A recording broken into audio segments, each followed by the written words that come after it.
Princess Kate Middleton's life seems to embody a modern-day fairy tale with a classic twist. She waited and fought for her happiness, marrying a prince who will one day become king, giving birth to an heir and 2 other children. She managed to learn the ropes from the senior royal family member, and has become a beloved figure among the public.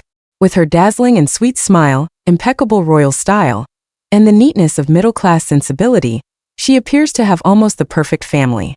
Her team and the men in gray suits have done everything to unveil the hidden potential of this once shy girl, from the people.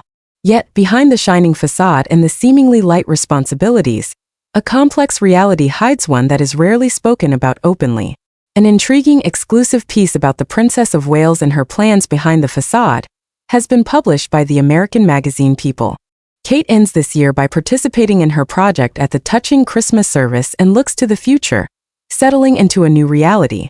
The festive ceremony on December 6th, which was attended by her husband, Prince William, and their 3 children, marked her 4th since 2020.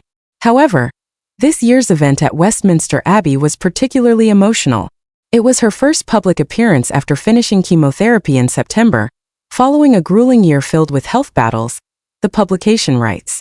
Kate appeared in a red coat by Alexander McQueen and immediately became the center of attention, not only because of her flawless look, but also due to her candid words, a rarity indeed. As noted by Jenny Powell, a Welsh social activist who attended the event, "I know how hard it would be to do something like this, putting yourself out there when you might not feel 100%. These words highlight Kate's courage, as despite nearly a year of cancer treatment, she continues to fulfill her royal duties. While these duties are not the most demanding and could hardly be compared to the work and status of other women in England, it's important to remember that being a princess, as we note ourselves, is not the most common job, and the working conditions there are far from transparent." The magazine rightly points out that Kate's public appearance is not just a demonstration of strength, but an act of incredible resilience.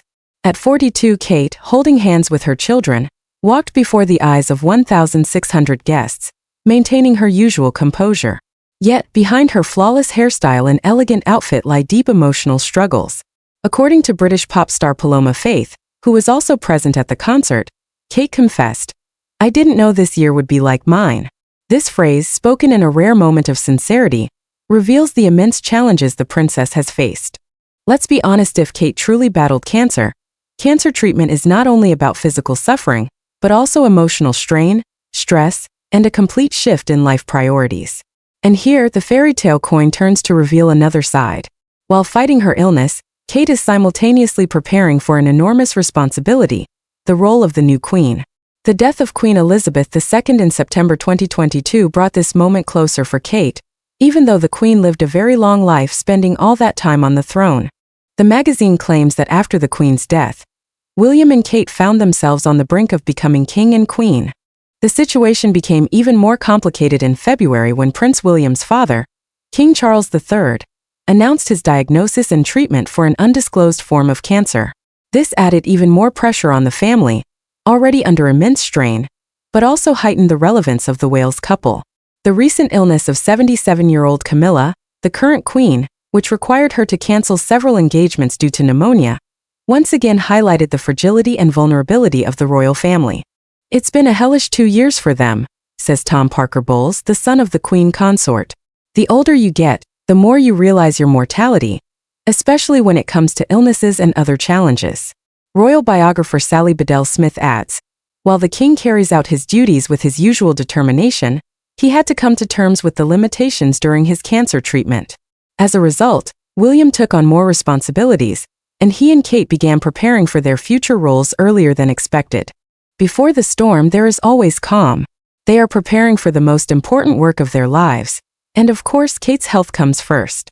However, this has also allowed everyone to step back and realize what truly matters right now. Behind the scenes, plans continue to unfold regarding their possible succession to the throne, and Kate is increasingly aware of this reality as she and William settle into their new roles. On December 7th, Prince William's visit to Paris for the opening of Notre Dame Cathedral, where he represented his father, King Charles III, became a striking symbol of the impending power shift. His meeting with the elected U.S. president, details of which were revealed by Trump himself, only added more intrigue. "I asked him about his wife and he said she's doing well. I asked him about his father, And he said his father is fighting as hard as he can, and he loves his father and loves his wife, so it was quite sad. The passing of the throne is inevitable, although it remains a complex and carefully considered process. This is something the institution is always mindful of, says a source close to the British royal family regarding how often the plans are updated. It's institutional readiness. Their circumstances will ultimately change. Given what lies ahead, it would be very wise for Kate to recover gradually and spend more time with her family.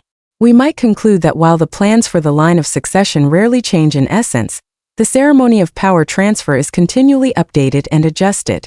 This is not merely a formality but a continuous process of adapting to changing circumstances, such as the king's illness.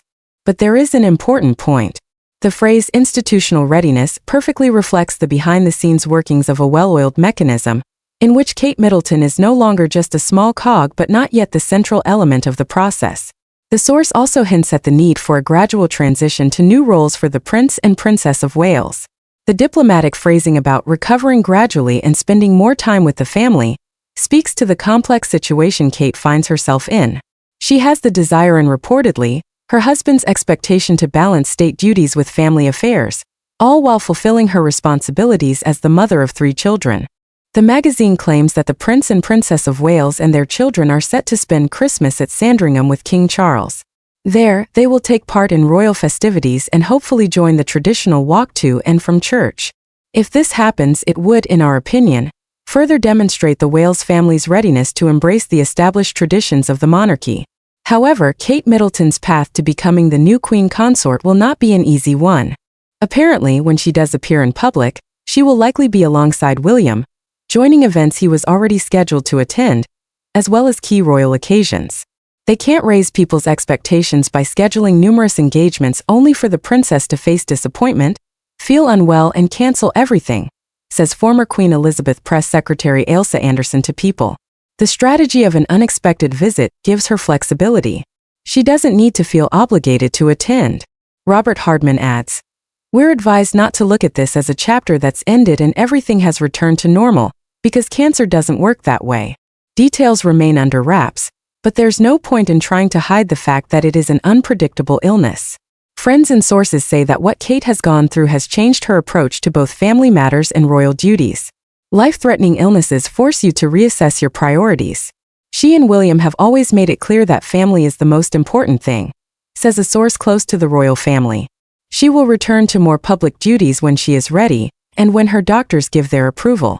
A second source close to the family adds, "She needs to pull herself together. And she will, if they leave her to figure things out on her own." It turns out that Kate faces an incredibly complex task, balancing her personal struggle with the treacherous illness, family issues, and the growing responsibility for the future of the monarchy. The story of Kate Middleton is not just a royal chronicle. It's a story of the strength of the human spirit, of resilience in the face of adversity, and of how, even in the most challenging circumstances, one can maintain dignity and hope. This is what the PR team behind the new Diana is trying to convey: someone who can wear the crown and remain the queen of people's hearts. However, the question of respect for the privacy of even the most public figures has always been framed by Buckingham and Kensington palaces in such a way that the answers may not be obvious. And it turns out that Kate Middleton's battle with cancer becomes a convenient tool for manipulating public perception. In the shadow of the luxury and traditions of the British monarchy, a complex intrigue around the line of succession is unfolding. While the world admires Kate Middleton's elegance and bravery, and Prince William's nobility, behind the scenes, within the framework of a well-rehearsed script, plans for their future ascension to power are actively taking shape. Recent events only heighten the sense of inevitable change for the British people. For those who dig deeper and want to know more, subscribe.